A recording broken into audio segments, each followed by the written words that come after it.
Well, after a long year of mucking around and waiting for this car to be done, I guess it's time to finally do a bit of an introduction video and explain a bit why I love the 1984 to 1987 Honda Civic just as the one behind me. Well, if you're watching this, you're probably a subscriber, or the mighty algorithm has led you this way. I just wanted to do a bit of a video, as one of my comments from Steve said, why not explain why I love the 1984 to 1987 Honda Civic. It's a nice Friday afternoon. Unfortunately, the rain started, so I'm going to relocate somewhere else and have a bit of a yarn to you guys. Peace. I don't know who it was, but someone left the Nezoku sticker on the car on my birthday, and I felt that was very fitting and appropriate to the car. So, whoever you were, thank you very kindly.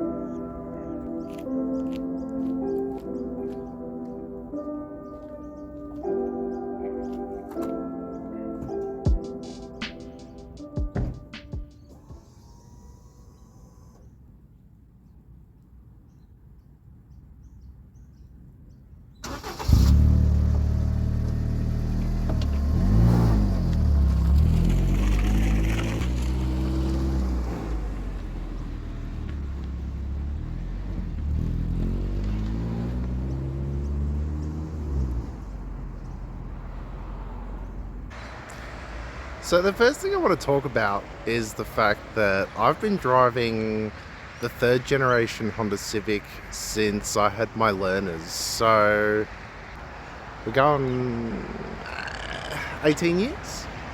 Back in 2007 and 2008, I was Honda Meets for a car forum. I was driving one of these. It just got in my P's, and despite that, through the years I've bought and sold a few.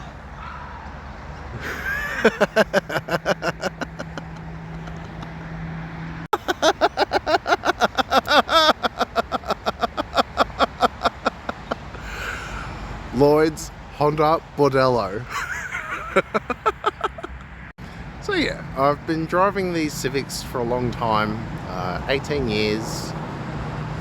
I've bought and sold a few other cars in my time. I've had the iconic JDM cars, had a couple of Commodores and Falcons, but this has always been the passion thing. What do I love about the 1985 Honda Civic? They're really small and they're very raw. What I really love is that they're light, they're nimble, they drive easy, they're forgiving, and you get a feeling you can send it. They are 2 inches thinner than the 88-91 Civic, which is ED-EF. Aesthetically, the ED-EF clearly took a lot of cues from the older brother. The ED-EF still had the rear windows. So as you can see with a bit of magic, these are the OGs for the hatch and the rear window. They seem really small and insignificant, but they are a huge difference when you are running no power steering, no air conditioning. You roll your window down, you open the rear window, and you have got air flowing. It's wonderful. Another thing I really love about the AH Civic is the fact that you are surrounded by glass. You have got no blind spots in this baby. And assuming that you've got your mirrors set up right, you'll be able to see everything behind you. The worries in traffic you're really going to have is the fact that it is a small car. To give an enlightening comparison here, I've parked Trixie next to a Mitsubishi ASX and a Toyota Tarago. So as you can see, my little hatchback compared to the ASX and the Tarago, which I'd say They're fair in stature and size, but you can really see that she's just small in today's world. This is something that I really appreciated from 80s Hondas and realistically a lot of 80s producers, were these small subtle changes that came about. So for the factory, we've got the clear corners, but these are actually the Japanese corners. So they've got a little bit of smoke on them, they've got the orange indicator, and they've got this EC bump. Ding! But to go with the amber turn signal and bump, we actually have the other alternative signal, and I really enjoy these. In the community we call them gumball markers. The American domestic did not get these, but New Zealand, Australia, UK got these as well.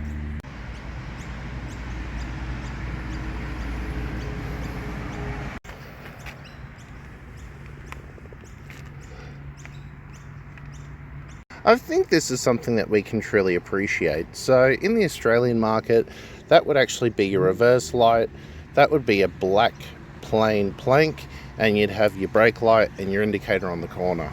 I really enjoy the fact that having a color-coded taillight center with your reverse lights and having an extra brake light makes such a difference. Now I want you to hold off on your prejudice, because I didn't clean the car to do this video, but initially I was meant to go to a meet. Seems like no one's showing up because of the rain. So I thought I'd take this time to talk to you guys. I can't really show you the factory gauge cluster at the moment because I got this awesome power tune dash. But what I can show you is that it is still very much the 80s in this thing. Poor Trixie's door trims have got some wrinkles on them. I will address that soon. Absolutely love the cassette holder. Just fills it in so nicely. With the hatchbacks, you've actually got 4 vents in the front. You've got a vent on the side, and you've got an adjacent one on this side. Fortunately, Honda never brought out the factory option of the ball cooler. Bam, bam. With this 80s interior though, I need to be real with you. This is an extremely good example of what the interior looks like. That's not so much me having a bias about it, you know, it's my car. It's, I've had other people who look and collect, like Mitchell, and he actually gave me a compliment to let me know that the interior is looking really good. It needs a detail though. I really enjoy the fact that when the original owners of Trixie was buying her from the dealer, well before I was born, they actually had the hindsight to go the factory option of the steering wheel tilt. Unfortunately, with the setup that I have for the clutch, I can't use the steering tilt at this point, but that's something I'll revise in the future. I really enjoy the fact that you've got your coin slot right here. No coins at the moment, but those will be helpful later. That's the next project coming up to get 3D printed. One of those things about 80s tech is your rear windows usually got those nice little lines in them, and this button is meant to help heat them. Unfortunately though, I've never had a hatchback where they actually work. This is where your factory choke is. As you can see, the choke light is on. I have no idea why that was left like that, but this is where your factory choke is, and now it's time I get in the back seat. Upon revision of installing the SR3 Recaros, I think I might just delete the rear seat, because there is no way that I could get a child or anyone else in this back. But still, it's nice. So for the rear interior, I actually really like it.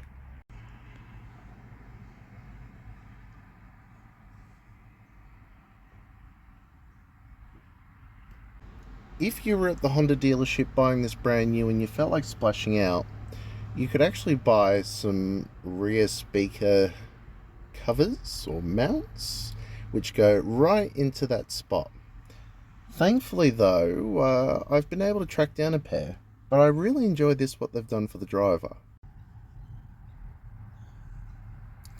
So in the rear driver's side is a little pocket, and as you can see, you can squeeze 2 Mount Franklin bottles in there.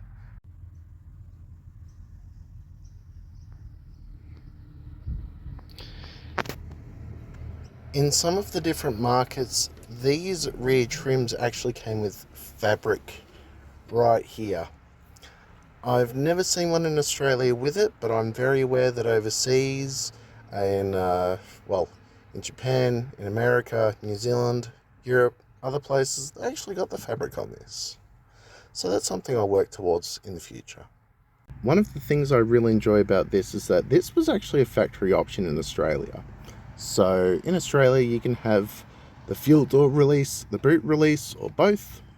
Whoever bought this new chose to do the boot.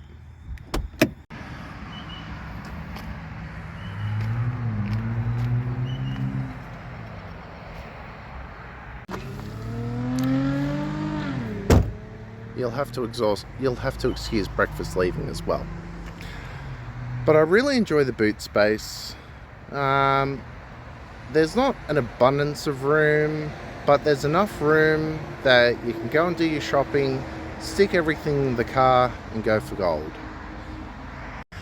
I've enjoyed many road trips in this car, so fortunately for me, I've adapted. I'm used to sleeping in it. It's no problem to me. Something that I really enjoy about the car is that it is very well balanced. It is a torsion beam McPherson strut in the front.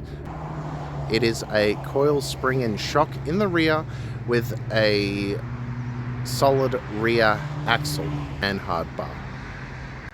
To really enjoy it.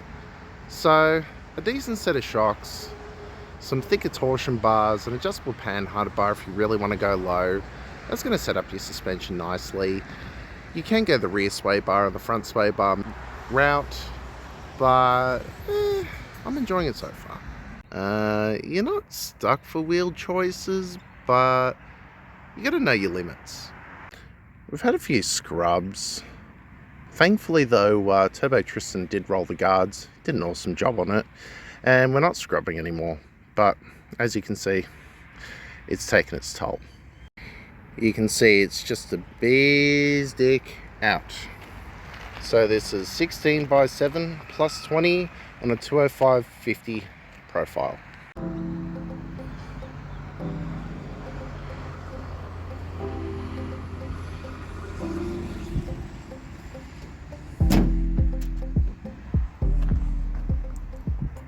Now, what I'm going to show you is not the factory EW2 1.5 litre 12 valve single barrel carb that came with this. What's actually inside here is a K20. The K20 that I've put in here comes from a EP3 Type R, same as the Recaros, the gearbox and so on. I actually pulled it out of a car that I owned that unfortunately was way rustier than this thing. I guess in some rights, this is a Civic Type R now. There's nothing too exciting going on in the engine bay. It's a standard K20.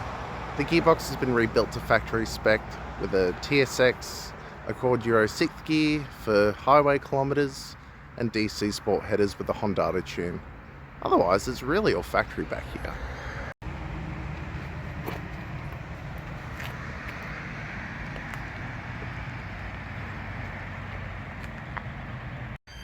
Beggars really can't afford to be choosers when it comes to the third generation Honda Civic, given that they're approaching 40 years of age. So you are going to have issues with dents, paint, rust, sealers, stuff like that.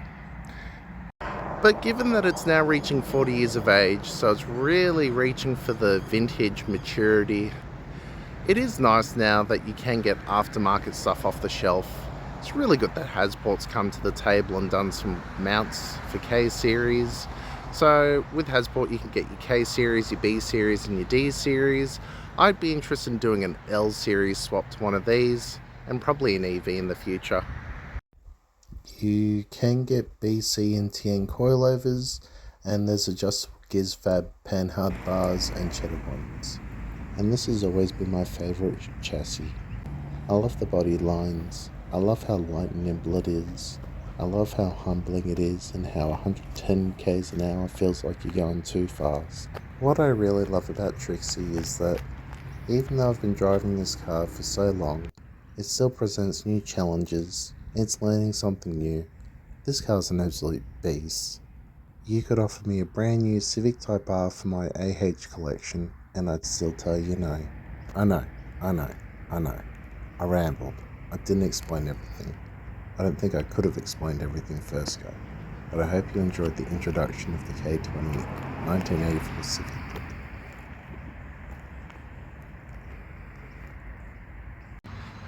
Keep championing yourself. Keep chasing excellence. Be good to yourself and each other. Peace out.